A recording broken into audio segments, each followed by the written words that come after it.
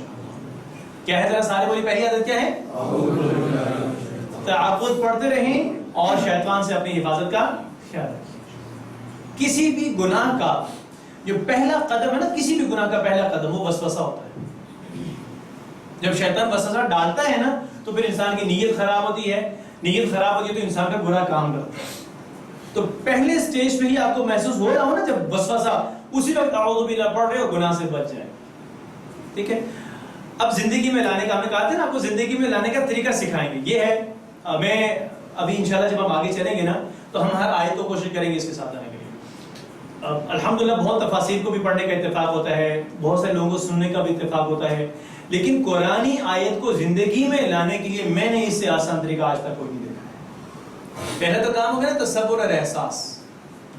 ٹھیک ہے. اب ہم ایک ایک کو پڑھیں گے. اس لیے پہلے خود کو غیر محفوظ محسوس کیجئے کہ آپ شیطان کے حملوں میں گھرے ہوئے.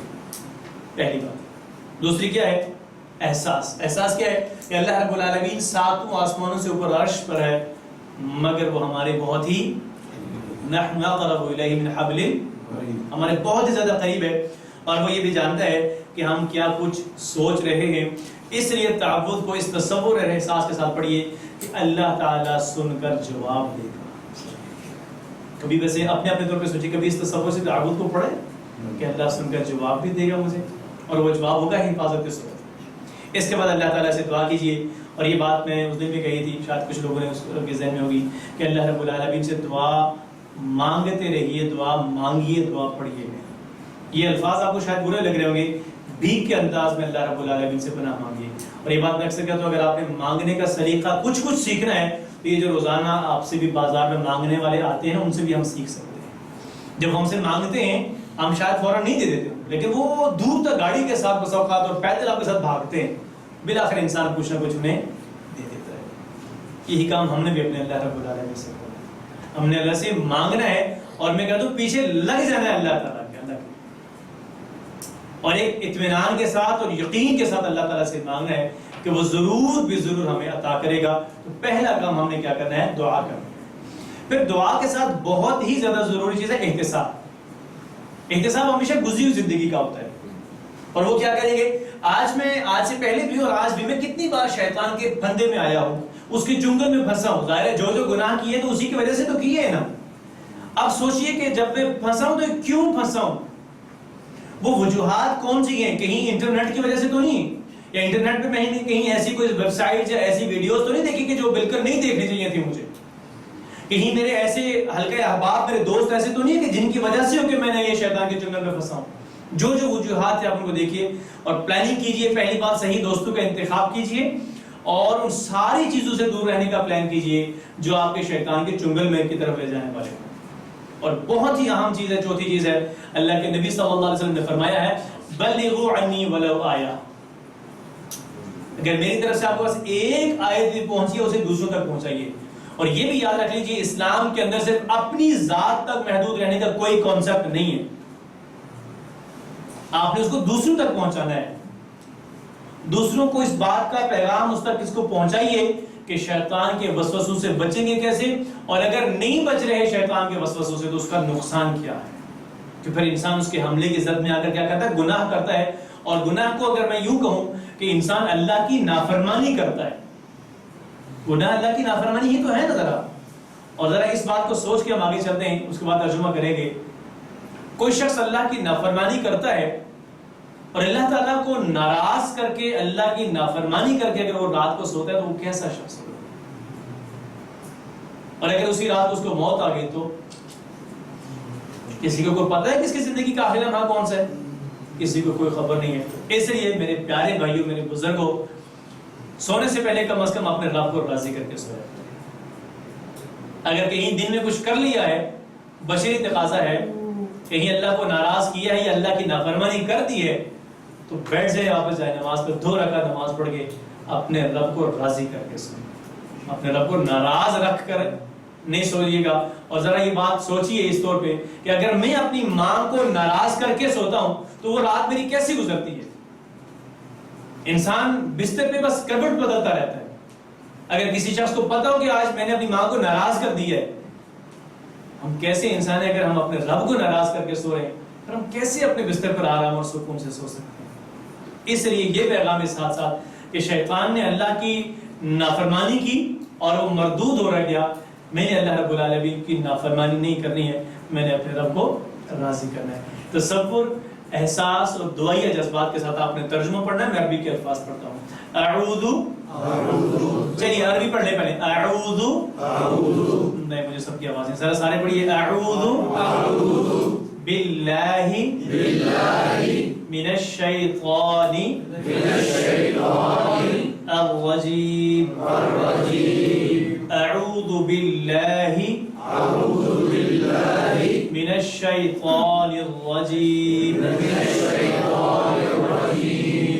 اعوذ باللہ من الشیطان الرجیم.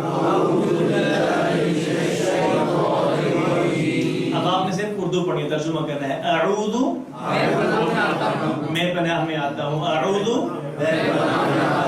باللہ من الشیطان, شیطان سے, الرجیم. اعوذ باللہ من الشیطان الرجیم.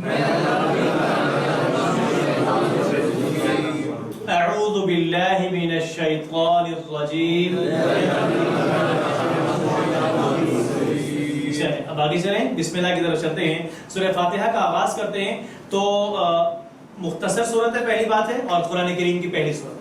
آغاز مصحف دیکھیں تو پہلی صورت ہے, اور نزول کے اعتبار سے جو پہلی مکمل صورت, پہلی وہی نہیں, پہلی مکمل صورت جو آپ علیہ السلام پر نازل ہوئی وہ بھی سورہ فاتحہ ہی ہے.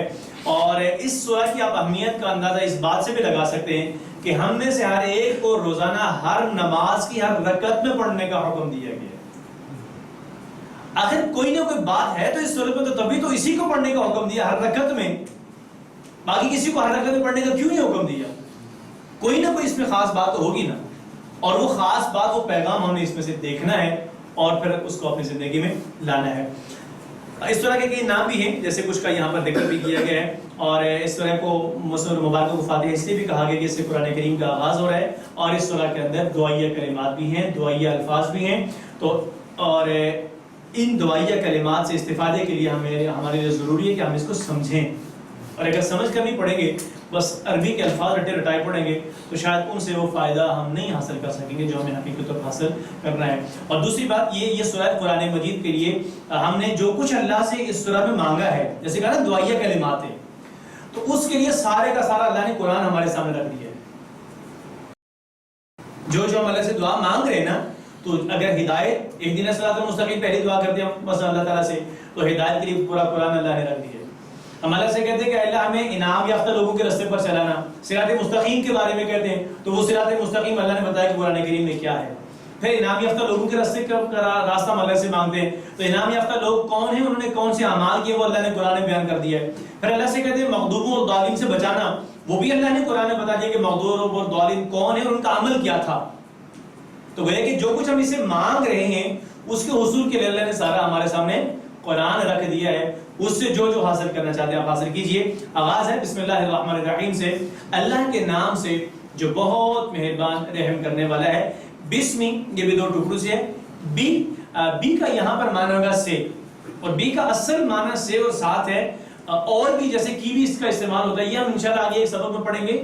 جو پریپوزیشنز ہیں کسی بھی زبان میں, وہ اردو میں لے لیں, انگلش میں لے لیں, عربک میں لے لیں, ان کا معنی ہر جگہ پہ سیم نہیں ہوتا ہے. ان کا معنی فکرے کی مناسبت سے ہوتا ہے. تو وہ انشاءاللہ ہم آگے سبق میں پڑھ لیں گے. تو بی کا معنی ہے یہاں پر سے, اور اسم کا معنی ہے نام. کیا معنی ہے اسم کا؟ یہ تو اکثر اردو میں اسم کا معنی اسم کا, آپ کے اسم گرامی کیا ہے, یہ تو اکثر کہتے ہیں آپ کے اسم گرامی, آپ کا نام کیا ہے. تو اسم کا معنی نام ہے, اور اس کی جمع ہے اسماء. جیسے کہتے ہیں آپ کو اسماء الحسنہ زبانی یاد ہے, اسماء الحسنہ کہتے ہیں نا ہم لوگ استعمال کرتے ہیں, یعنی گویا کہ اچھے نام, بہترین نام. تو اسم واحد ہے, اس کی جمع ہے اسماء, اور یہ دونوں اسم اور اسماء تقریباً 39 مرتبہ قرآن کریم کے اندر استعمال ہوتے ہیں. اللہ ہی اللہ کا, یہ ہم نے پیچھے پڑھ لیا. الرحمن, اچھا عربی زبان بہت ہی زیادہ خوبصورت زبان ہے. یہ جو لفظ آپ اچھا عربی میں ایک پیٹرن ہوتا ہے الفاظ کے بولے گا، ایک اسٹائل ہوتا ہے، اس اسٹائل سے جتنے بھی الفاظ بولے جاتے ہیں ان میں ایک چیز پائی جاتی ہے. جیسے یہ جو لفظ رحمان ہے، اس پیٹرن سے جتنے بھی الفاظ بولے جائیں گے ان میں شدت کا اظہار ہوتا ہے، جوش. جیسے رحمان، غضبان، جوعان، فرحان، طوفان، عطشان، سب میں شدت ہے. مثلا یہ آپ کے قریب میں سمندر ہے، آپ سبھی کو جانے کا اتفاق ہوا تو مجھے سمندر میں لہر ہر وقت آتی رہتی ہے نا، لیکن کبھی کبھار جب اسی لہر میں شدت آ جاتی ہے تو کیا کہتے ہیں کیسی لہریں ہیں؟ طوفانی لہریں.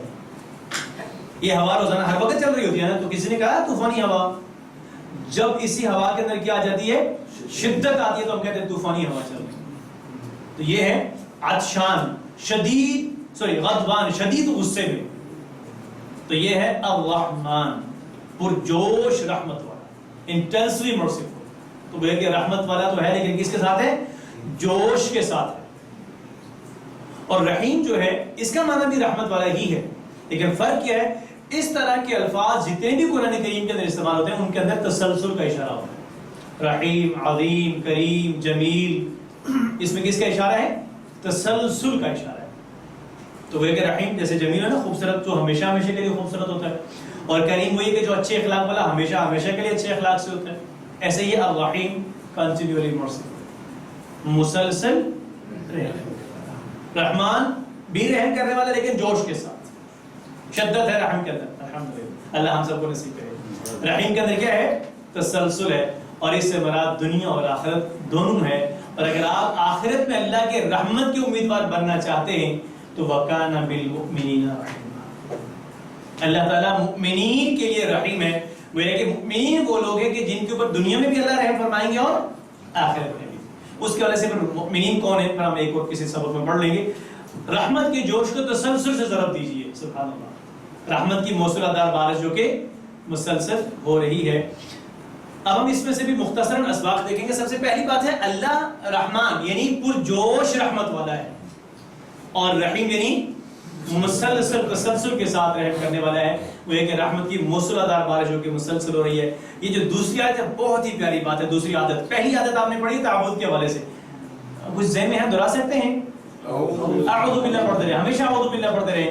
دوسری بات ہے کہ ہر کام سے پہلے بسم اللہ پڑھیے اور اپنے اندر یہ اعتماد رکھیے کہ رحمان اور رحیم آپ کے ساتھ ہے. یہ یقین اور اعتماد رکھیے کہ رحمان اور رحیم آپ کے ساتھ ہے، وہ ضرور آپ کی مدد کرے گا. ایسا ہو سکتا ہے کہ رحمان اور رحیم میری مدد نہیں کرے گا، پھر کون کرے گا؟ تو اس اعتماد کے ساتھ یہ پڑھیے بسم اللہ. ہمیشہ جس بھی کام کے شروع میں پڑھیے نا، اس اعتماد اور یقین سے پڑھیے کہ رحمان اور رحیم وہ کیا کرے گا؟ ضرور بے ضرور آپ کی مدد کرے گا. یہ عادت نمبر 2 ہوگی. کیا ہے؟ کہ ہر کام سے پہلے بسم اللہ پڑھیں اور اپنے اندر یہ اعتماد اور یقین رکھیے کہ وہ رحمان اور رحیم آپ کے ساتھ ہے، وہ ضرور بے ضرور آپ کی مدد کرے گا. اللہ رب العالمین کے بارے میں اچھا گمان رکھیے کیونکہ وہ بے حساب رحمت والا ہے.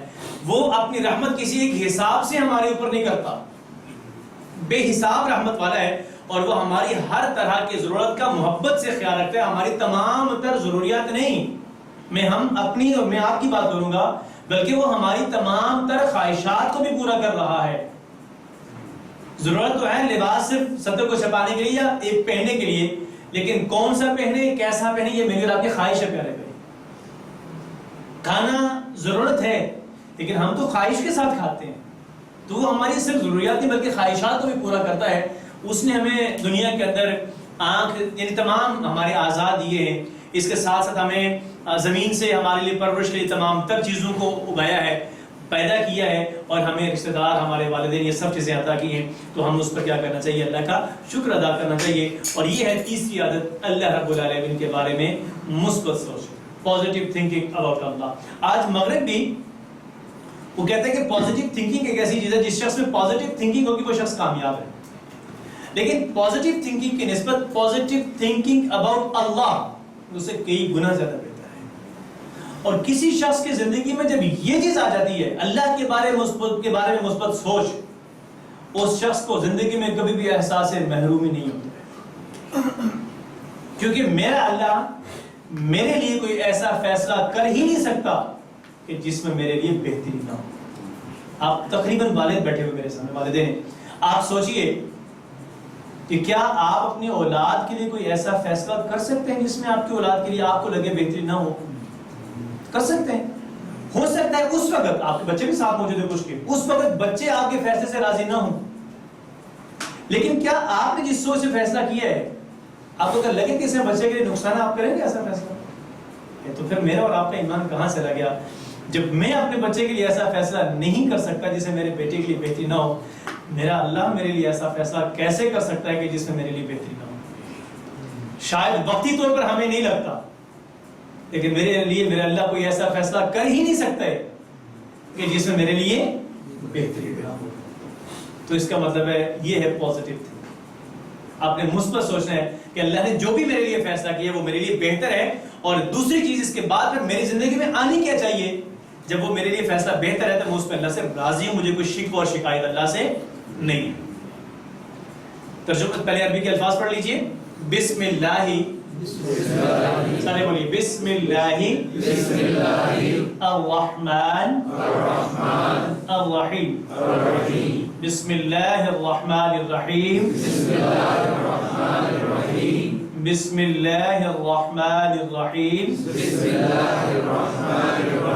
آپ ترجمہ کیجئے، بسم اللہ، نام سے اللہ کے، بسم اللہ الرحمن الرحیم، بسم اللہ الرحمن الرحیم۔ کرنے والا ہے۔ اس کے بعد ہم اگلی آیت پڑھتے ہیں، الحمدللہ رب العالمین۔ الحمد تمام تعریف اور شکر، دونوں معنی، تمام تعریفیں اس کا بھی معنی ہے اور شکر بھی معنی ہے، اور یہ دونوں معنوں کے ساتھ کہیں کہیں شکر ہوگا، کہیں حمد ہوگا، تعریف ہوگا۔ 43 مرتبہ قرآن کریم کے اندر استعمال ہوا الحمد، تمام تعریفیں اور شکر۔ للہ، لی کا معنی ہے لیے، کیا معنی ہے لیے؟ لی کا معنی، سارے بولے لی کا معنی لیے۔ نیند تو نہیں آ رہی ہے؟ تھک تو نہیں گئے؟ چلیے، لی کا کیا معنی ہے؟ لیے۔ اور جب للہ اس لی کو اللہ ہی کے ساتھ جوڑ دیں گے تو معنی بن جائے گا اللہ ہی کے لیے۔ تو للہ ہی کا معنی کیا ہوگا؟ اللہ کے لیے۔ رب بھی، رب کا معنی ہے، بہت آسان لفظ ہے، بہت استعمال ہوتا ہے، لیکن جب اس کی گہرائی میں جا کے اس لفظ کو سوچتے ہیں تو تب پتہ چلتا ہے کہ یہ صفت ہے کیسی میرے رب کی۔ رب پرورش کرنے والا، پالنے والا، اور میں یہ کہوں کہ محبت کے ساتھ آپ کی ایک ایک ضرورت کو پورا کرنے والا۔ آج کے سبق میں ہم پڑھیں گے کہ انسانی دماغ کے اندر کتنے سیلز ہیں۔ انسان کا سارا وجود سیل سے بنا ہوا نا، اور ہر خلیے کو زندہ رہنے کے لیے جو کچھ چاہیے اس کا اللہ تعالیٰ وہاں پر اس کے لیے کیا کرنے والا؟ انتظام کرنے والا۔ یہ بات آپ نے سوچا ہے کبھی کہ جتنی بھی ہم قرآن میں دعائیں پڑھتے ہیں نا، تقریباً دعاؤں کے ساتھ ربنا اور ربی کا لفظ ہے، حالانکہ اللہ تعالیٰ کا ذاتی نام اللہ ہے نا۔ اللہ نے دعائیں ہمیں اللہ سے نہیں سکھائی، بہت کم دعائیں جو اللہ سے استعمال ہوتی ہیں قرآن میں، تقریباً دعائیں ربنا اور ربی سے شروع ہوتی ہیں۔ تو وہ دراصل ہمیں ایک اعتماد دلایا جا رہا ہے کہ آپ جس سے مانگ رہے ہیں، جس سے مانگنے جا رہے ہیں، وہ آپ کی تمام تر ضروریات کو پورا کرنے والا وہی ہے۔ اور دنیا میں آپ دیکھتے ہیں کہ جس شخص سے آپ کو 100% یقین ہوتا ہے، توقع یہ میری کسی بات کو مطلب واپس رد نہیں کرتا، جب انسان اس سے مانگنے جاتا ہے تو پورے اطمینان سے جاتا ہے۔ تو یہ لفظ رب ہمیں اطمینان دلا رہا ہے کہ آپ جب اس سے دعا مانگیں تو پورے یقین اور اطمینان سے مانگیں، وہ ضرور آپ کی تمام تر خواہشات کو، آپ کی تمام تر ضروریات کو پورا کرے گا۔ تو رب کا مطلب کیا ہے؟ پرورش کرنے والا، پالنے والا۔ اس پرورش کرنے اور پالنے کے لیے اس کو جو کچھ آپ کو چاہیے تمام چیزوں کا انتظام کرنے والا۔ العالمین، کس کی پرورش کرنے والا؟ تمام جہانوں کی۔ عالم واحد ہے، عالمین اس کی جمع ہے۔ عالم انسان، انسانوں کی پرورش کرنے والا، حیوانات کی کرنے والا، ملائکہ کی کرنے والا، جنات کی کرنے والا، پھر اس زمین کے اندر جتنی مخلوقات ہیں، زمین کے اوپر جتنی مخلوقات ہیں، پانی کے اندر جتنی مخلوقات ہیں، ہر ایک کی پرورش کرنے والا۔ آج میں دیکھتا ہوں نا، یہاں میرے سارے بچے موجود ہیں، ہمارے سبھی لوگوں کی جو دوڑ ہے وہ صرف ایک ہی چیز کے پیچھے ہے، رزق کمانے کی ہوتا ہے۔ جو اتنی بڑی بڑی مخلوقات کو کھلا رہا ہے، وہ سمندر میں مچھلیاں دیکھتے ہیں آپ لوگ، کیا اس کے پاس میرے اور آپ کے لیے رزق کی کمی ہے کوئی جو وہ ہم کو نہیں دے گا؟ یاد رکھ لیجئے، جو میرے اور آپ کے نصیب میں رزق ہے نا، وَلَكُمْ فِي الْأَرْضِ مُسْتَقَرٌ وَمَتَاعٌ، یہ دو الفاظ اللہ نے استعمال کیے۔ زمین میں جب بھیجا نا اللہ نے آدم علیہ السلام کو کہا تو تمہارے لیے زمین میں ٹھہرنا اور متاع اس کا سامان حیات ایک وقت معین کے لیے الہین ایک معینہ مدت تک ہے. اور یہ رزق ایک ایسی چیز ہے کہ اللہ تعالیٰ کسی ذریعے سے لفظ اس میں ڈائریکٹ نہیں جیب میں ڈالیں گے, ڈائریکٹ وہ میں نہیں بلکہ کوئی ذریعہ بنائیں گے آپ تک پہنچانے کا. میں 2 مثالیں اپنی ذاتی زندگی سے تقریباً ہر کلاس میں دیتا ہوں رزق کے معاملے میں. یہ آج سے کافی عرصہ پرانی بات ہے, غالباً 13-14 کی ہے. میں جیسے بتایا نا میں کشمیر سے ہوں, تو میں ایک دن اپنے بازار میں کھڑا تھا تو ایک نوجوان چاول لے جا رہا تھا بائک پہ, ساتھ اسے لٹکائے ہوئے تھے. تو وہاں روڈ میں جمپ تھا, چھوٹا سا شاپر, تو اس کا جب اسے گزرنے لگا بائک تو وہ شاپر پھٹ گیا اور اسے چاول نیچے گر گئے. تو میں ایک دکان پہ کھڑا تھا, وہ دکاندار میری طرف دیکھ رہا تھا اور وہ جیسے حادثہ وہاں پہ ہوا تھا تو اس دکاندار کو وہ حادثہ نظر نہیں آ رہا تھا. تو اس نوجوان نے یہ کیا کہ ساتھ میں ایک دوسری دکان تھی, اسے برش لیا اور وہ چاول کو صاف کرنے لگا. تو میں نے اس سے کہا, سبزی والے سے, میں نے کہا یار بشارت مجھے شاپر دیجیے میں اس کو دوں گا. اس نے کہا کس کو دیں گے؟ میں نے کہا یار اس بیچارے کے چاول گر گئے. اب دیکھیے کس طریقے سے اللہ اسباب بناتا ہے. اس نے کیا کہا کہ آپ کیوں دیں گے, میں خود دیتا ہوں شاپر اس کو. تو اس نے مجھے نہیں دیا شاپر, خود دے گیا. تو جب یہ شاپر اس کو دینے لگا نا تو اس نے کہا کہ نہیں میں اب یہ اپنے گھر نہیں لے جاؤں گا, یہ اصل میں لوگوں کے پاؤں کے نیچے میں اس کو سائڈ پہ کرنا چاہتا ہوں. تو پھر اس سبزی والے نے اسے کہا, اس بشارت نے اسے کہا, اس کا نام بشارت تھا سبزی والے کا ہے بلکہ, اس نے کہا اگر آپ ان کو اپنے گھر نہیں لے جا رہے ہیں تو آپ یہ مجھے دے دیں, میں نے گھر میں مرغیاں اور کبوتر رکھے ہوئے, میں ان کو دوں گا. یہ رزق دراصل اس شخص کی, سبزی والے کی مرغیوں کا تھا. کس طریقے سے اللہ نے پہنچایا آپ نے دیکھ لیا, سن لیا. میں 2000 پچھلے سال کی بات ہے, جنوری کے اندر مظفر آباد کشمیر میں ایک جگہ وہاں پہ تھا. تو میرے ساتھ ایک ساتھی جو سوات کالام کے رہنے والے ہیں, تو ہماری کلاسز میں درمیان ایک ہفتے کی گیپ تھا. تو انہوں نے کہا یار کہاں جائیں, ابھی ایک ہفتے کے لیے میں کالام جا نہیں سکتا ہوں, ہم کہیں گھومنے پھرنا چاہتے ہیں. تو پتہ نہیں آپ میں سے کسی نے نام سنا نہیں, کشمیر کے اندر گنگا چوٹی ایک جگہ کا نام, بہت ہی زیادہ خوبصورت جگہ ہے نا, تقریباً 10,000 فٹ سطح سمندر سے اس کی ہائٹ ہے. تو انہوں نے کہا وہاں چلتے ہیں ہم. تو میں نے کہا چلیے. ہمارے ایک اور ساتھی وہ دوسری ایک اور جگہ پہ تھے, تو ہم نے ان کو فون کیا کہ بھائی ہم آ رہے ہیں تو آپ بھی ساتھ چلیے. انہوں نے کہا ٹھیک ہے آپ آ جائیں. ہم ظفر آباد سے تقریباً 3 گھنٹے کا سفر طے کر کے جب اس جگہ پہ پہنچے تو انہوں نے کہا یار وہاں پہ تو ابھی برف ہے. تو یہ جو ساتھی نا میرے ساتھ کالام ہے, انہوں نے کہا یار صوبت میں کالام میں تھوڑی برف چھوڑ کے آؤں, ادھر میں اور برف دیکھنے جاؤں, کالام میں تھوڑی برف پڑتی ہے, میں ادھر کسی برف میں جاؤں. اور ہم نے پلان کیا کہ چلیے فلاں ایک جگہ پہ چلتے ہیں. اب ہم نے جانا تھا 6 سال, یہ باتیں بہت چھوٹی ہیں لیکن اگر ان پہ سوچیں آپ تو پھر انسان کے اندر یقین آتا ہے. ہم 6 ساتھیوں نے جانا تھا, تو کسی وجہ سے جو ساتھی چھٹا وہ نہیں, ہم 5 لوگ گئے. ہم نے ریفریشمنٹ کا جو سامان لیا وہ 6 لوگوں کی مناسبت سے لیا. اب وہاں جب ہم گئے تو ہم نے دیکھا وہ ساتھی ہے ہی نہیں, آیا نہیں ہے ساتھ, چھٹا جو تھا. خیر ہم نے جو انتظامات اپنا حصے کا کھایا پیا, کچھ بچ گیا.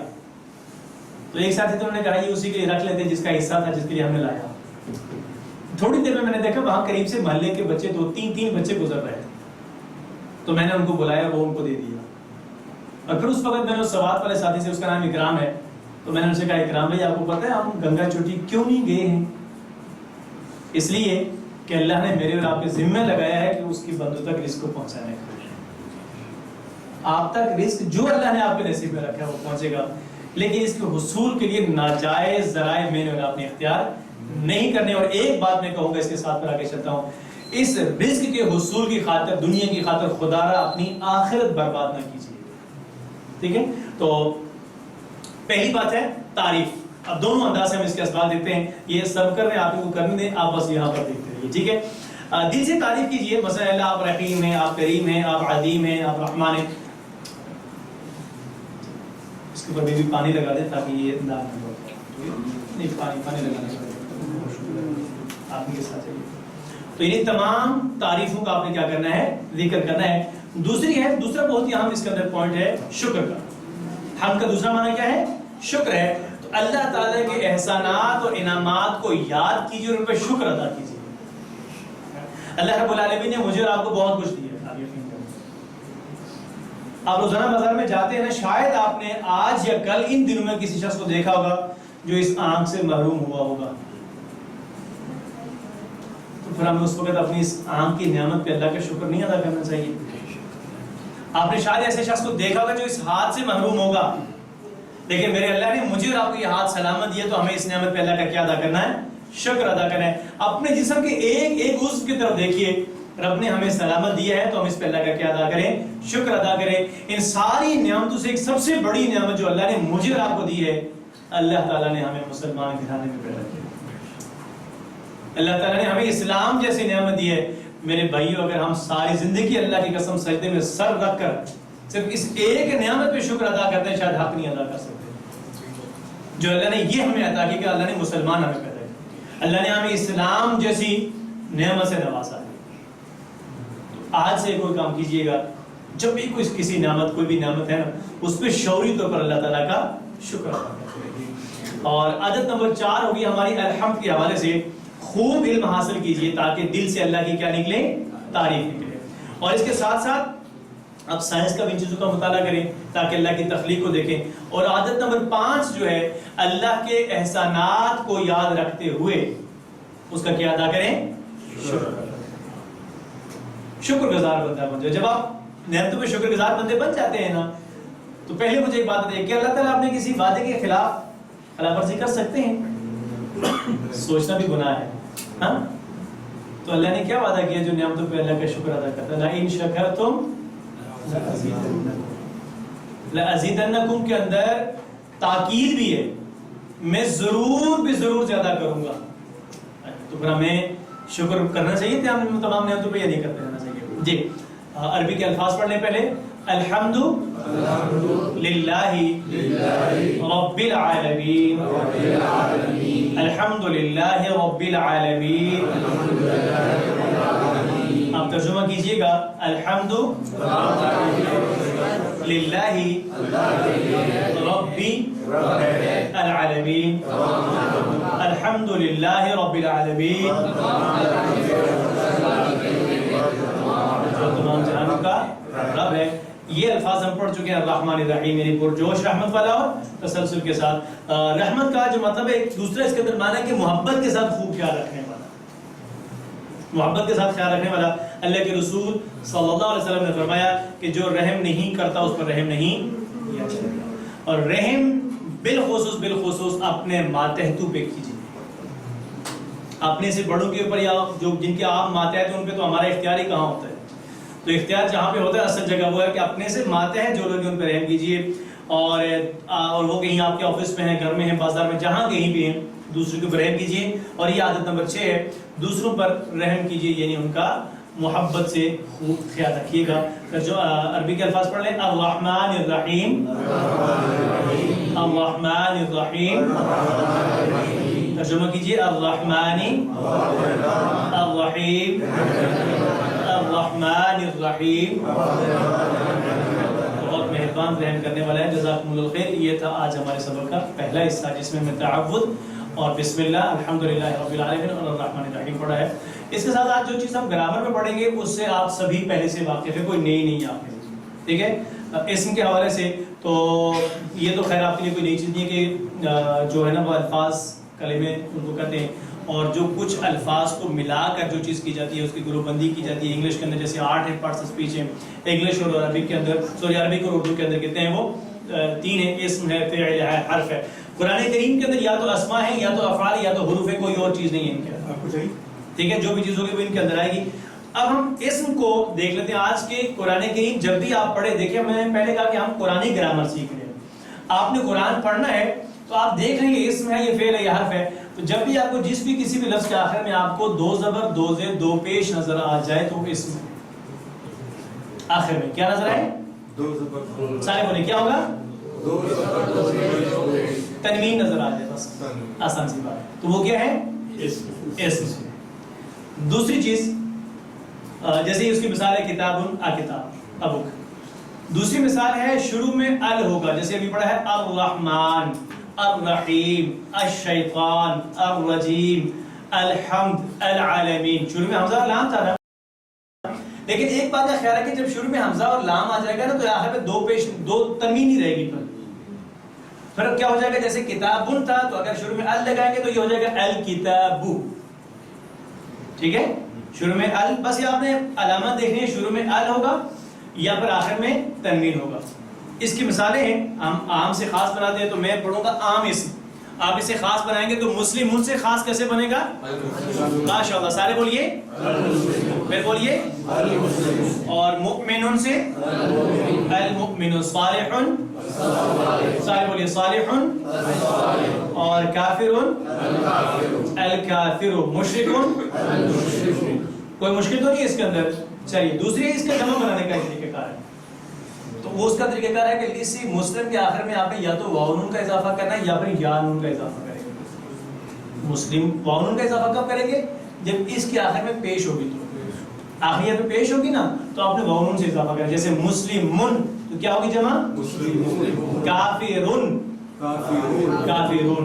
لیکن مسلمین بھی استعمال ہوتی ہے نا، تو اگر لفظ کے آخر میں دو زبر یا دو زیر ہے تو جمع آپ نے یا نون سے بنانی ہے، ٹھیک ہے؟ تو مسلمان یا مسلمین کی جمع کیا ہو جائے گی؟ مسلمین، اور مسلمون کی جمع مسلمون۔ اب میں پڑھوں گا آخری حرف کو، میں کچھ بھی حرکت نہیں پڑھ رہا، کیونکہ اگر مسلمین ہم نے جمع بنانی ہے تو مجھے یہاں پر دو زبر یا دو زیر پڑھنی پڑے گی نا، تو ہم یہاں سیکھنے کے لیے، آسانی کے لیے میں صرف ایک ہی مسلم پڑھوں گا، آپ نے اس کے دونوں جمع بولنی ہے، ٹھیک ہے؟ تو مسلم سے کیا جمع ہوگی؟ قرآن میں دونوں استعمال ہوئی ہے نا، ان المسلمین والمسلمات، مسلمون بھی استعمال ہوتا ہے، ٹھیک ہے؟ اور مؤمن کی جمع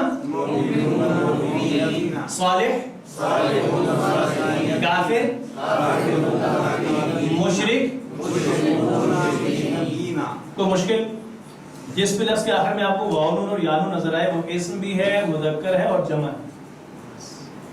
اگلی بات سیکھتے ہیں، مؤنث بھی تو استعمال ہوتی ہے نا قرآن کریم کے اندر، بہت ہی آسان ہے، جس بھی لفظ کسی مسلم سے اس کے آخر میں آپ بولتا کا اضافہ کر دیں تو وہ بن جائے گی مؤنث، اور اس کی جمع بنانی ہے تو الف اور تے لگائیں گے اس بولتا کو ہٹا کے، تو میں مذکر پڑھوں گا، آپ نے اس کی مؤنث بھی بنانی ہے اور جمع بھی بنانی ہے، جی بولیے گا، مسلمون سے اور جمع، چلیے میں خالی مؤنث پڑھتا ہوں، واحد آپ جمع بناتے ہیں، ٹھیک ہے؟ مؤمنہ کی جمع صالحہ کی جمع، کافرہ کی جمع، مشرکہ کی جمع، منافقۃ کی جمع، عابدۃ، ساجدۃ، بس جو بھی اس طرح سے وہ سارے کے سارے کیا ہیں؟ مؤنث ہیں۔ تو یہ تھا آج کا سبق میں ہمارا کرام میں، کچھ نئی یا مشکل چیزیں تھیں کیونکہ آپ اس سے بہت پہلے سے واقف ہیں، البتہ یہ چیز آپ کے لیے معلوماتی لحاظ سے، آپ میں سے اکثر لوگ کہتے ہیں کہ بھائی ہم جب زیادہ عمر کے ہو جائے تو انسان سیکھ نہیں سکتا، ایسا ہے یا نہیں ہے؟ ہاں، انسان سیکھ سکتے ہیں، آپ سیکھ سکتے ہیں، اور سیکھنے کے لیے آپ کو دماغ لگانا پڑے گا، اور آپ میں سے ہر ایک کے پاس نہایت ہی طاقتور دماغ موجود ہے۔ کتنا طاقتور ہے؟ یہ آج کی ریسرچ کہتی ہے کہ انسان کے دماغ میں 10,000 کروڑ سیلز ہیں، آگے والی پتہ ہی، اور آگے جائیں گے تو کیا کہیں گے، ٹھیک ہے؟ اور یہ جو خلیے ہیں ان میں سے ہر ایک کی 20,000 تک شاخیں ہیں، 10,000 کروڑ کل ہو گئے، اور ہر ایک کی شاخیں کتنی ہو گئیں؟ 20,000۔ تو یہ ہمارے پاس شاید کیلکولیٹر ہوگا جو اس کو کیلکولیٹ کر کے بتا سکے، اور یہ جو شاخیں ہیں نا یہ ایک سیکنڈ میں 500 مرتبہ آپس میں ٹکراتی ہیں اور بچھڑتی ہیں، ہم اس کو ذہن میں بھی نہیں لا سکتے، یعنی یہ صلاحیت اللہ رب العالمین نے ہمیں دی ہے، اور بہت ہی زیادہ گنجائش اور قوت ہے ہمارے پاس، تو ہم اپنے دماغ کا، یہ تو یہاں پر ڈاکٹر نے لکھا ہے کہ 5 سے 25% استعمال کرتے ہیں، میرے خیال میں آئنسٹائن کے بارے میں نے پڑھا یا سنا تھا کہ اس نے 5% استعمال کیا تھا۔ ہماری کیا صورتحال ہوگی ویسے؟ انیوز واپس کر دیتے ہیں، ہاں، تو کیا خیال ہے؟ اب میرا سوال ہے، ہمارا تو تقریباً خالی ہی ہوگا نا، تو کیا خیال ہے اس کو استعمال کرنا ہے یا کل محشر کے دن جب اللہ سے کہیں گے اللہ جی یہ آپ کی امانت ہے، میں نے اس میں کوئی خیانت نہیں، ہاں اس کو استعمال کرنا ہے یا ویسے کا ویسا لٹانا ہے؟ ہاں چلیے، آپ کا جو سوال ہے کہ بھئی ہم تو زیادہ عمر کے ہو گئے، تو جناب اگر آپ 60 برس کے بھی ہو جائیں نا تو صرف 3% خلیے مرتے ہیں، 97% وہیں کے وہیں موجود ہیں، تو ہمارا نقصان تب ہو کہ ہم 97% استعمال کر رہے ہیں، ہم 3% بھی استعمال نہیں کرتے تو ہمارا تو نقصان ہی نہیں ہوا کچھ بھی۔ تو اگر ہم سیکھنا چاہیں تو ویسے کہ ویسے سیکھ سکتے ہیں۔ ہاں ایک سوال ضرور ہے، لیکن انسان بھول کیوں جاتا ہے؟ اس لیے کہ کسی بھی چیز کو یاد رکھنے کے جو اصول، جو قواعد ہیں نا، ہم ان کا خیال نہیں رکھتے، اس لیے ہم بھولتے ہیں۔ مثلا آپ کے پاس نہایت ہی بہترین دماغ موجود ہے، اگر آپ میں سے کسی کو کوئی کن ذہن کہتا ہے تو ہم ماننے کے لیے تیار ہوتے ہیں؟ ویسے نہیں ماننے کے لیے تیار ہوتے، تو پھر جب میں ذہین ہوں پھر میں قرآن کیوں نہیں سیکھ سکتا؟ یہ دراصل ایک شیطانی وسوسہ ہے جو ہمارے دماغ میں آ چکا ہے، تو ہم نے انشاءاللہ تعالیٰ سیکھنا ہے۔ جب بھی مشکل کا خیال ذہن میں آئے نا اعوذ باللہ من الشیطان الرجیم پڑھ لیجئے اور قرآن کو سیکھنا شروع کر لیجئے. یہ تھا آج کا سبق. اور میں آغاز میں نے کہا تھا آخر میں پھر معذرت کروں گا کہ آپ کا آج کا ہمارا سبق تھوڑا تقریباً 1.25 گھنٹے پہ چلا گیا ہے. کل سے انشاءاللہ ہمارا جو سبق ہوگا وہ بالکل اپنے شروع بھی وقت پہ ہوگا اور اس کا اختتام بھی اپنے وقت پہ ہوگا. تو یہ تھا آج کا پہلا سبق جس کے اندر شروع میں ہم نے تعارف سیکھا ہے اور کورس کے مقاصد کے حوالے سے پڑھا ہے اور اس کے ساتھ ہم نے تعوذ بسم اللہ الحمدللہ رب العالمین اور الرحمن الرحیم ان کو پڑھا ہے. گرامر میں ہم نے کلمے کی اقسام اس میں اسم کے حوالے سے پڑھا ہے اور نقطہ تعلیم جو تھا تیسرا حصہ اس میں پڑھا کہ آپ کیا کر سکتے ہیں سیکھ سکتے ہیں اور سیکھنے کے لیے آپ کو دماغ لگانا پڑے گا. ایک بات میں اس میں ایڈ کر دوں یہ جو دماغ لگانے کے استعمال کے حوالے سے میں اس پہ اپنی ذاتی مثال دیتا رہتا ہوں کلاسز کے اندر. میں 2012 سے پہلے کی بات ہے بلکہ 2012 کی بات بھی آپ کہہ سکتے ہیں کھیل کا بہت زیادہ شوقین تھا. میں کرکٹ بہت زیادہ کھیلتا تھا اور والی بال یہ 2 گیم میں بہت زیادہ کھیلتا تھا. بلکہ ڈسٹرکٹ لیول پہ میں نے والی بال کھیلا ہے اور پورا دن کھیلتے رہتے تھے نا. تھکاوٹ کسے کہتے ہیں پتہ نہیں ہوتا تھا وہ بھی کوئی چیز ہے یا نہیں ہے. لیکن اب اگر میں جیسے ابھی ہم نے کھیلنا ہے اگر اب میں کھیلتا ہوں نا تو اگر میں بالنگ کرواتا ہوں تو میں 2 گیند بال پھینکوں گا تیسرا پھینکنے میں مجھ میں ہمت نہیں ہوتی ہے. کیوں؟ حالانکہ اس کی نسبت اگر آج میں دیکھوں میں تھوڑا زیادہ موٹا ہٹا کٹا ہوں اس وقت میں کمزور ہوتا تھا.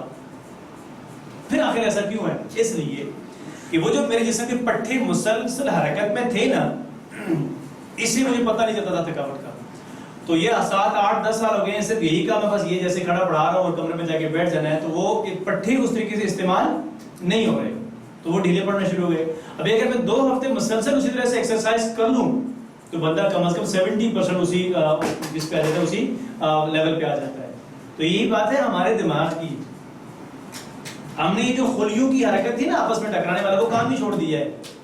تو شروع میں تھوڑا کچھ عرصہ آپ مشقت کریں گے اس کے بعد یہ دماغ پر عادی ہو جائے گا. اور میں ایک ایسے شخص کو بھی جانتا بھی ہے جنہوں نے 60 سال کی عمر میں قرآن کریم کو حفظ کیا. 60 سال کی عمر میں قرآن کریم کو حفظ کیا.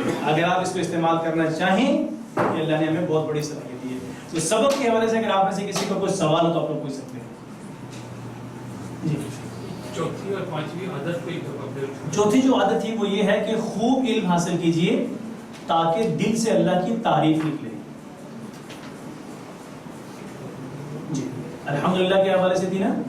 اور پانچویں یہ تھی کہ اللہ کے احسانات کو یاد کرتے ہوئے اس کا شکر ادا کریں.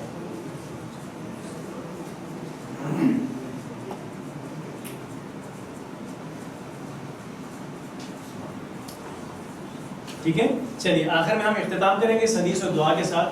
اللہ کے نبی صلی اللہ علیہ وسلم نے فرمایا تم میں سے بہترین ہے وہ شخص جو قرآن سیکھے اور سکھائے. جب یہ بہترین سلسلہ ہے قرآن کا سیکھنا اور سکھانا تو میرے اللہ کا یہ ہمارے اوپر آپ سبھی کے اوپر بے انتہا کرم ہے کہ اللہ تعالیٰ نے ہمیں اس بہترین سلسلے کے ساتھ جوڑا ہے. اب ہم اللہ سے یہ پہلے تو اس انتخاب پر اللہ کا شکر ادا کیجیے پھر یہ دعا کیجیے کہ اللہ جب تم نے اس سلسلے سے جوڑا ہے تو اسے ہمیشہ جاری رکھنے کی توفیق عطا فرمائے. ٹھیک ہے دعا پڑھ لیجیے. سبحانک اللہم و بحمدک نشہد ان لا الہ الا انت نستغفرک و نتوب الیک. جزاکم اللہ خیر والسلام علیکم ورحمۃ اللہ وبرکاتہ.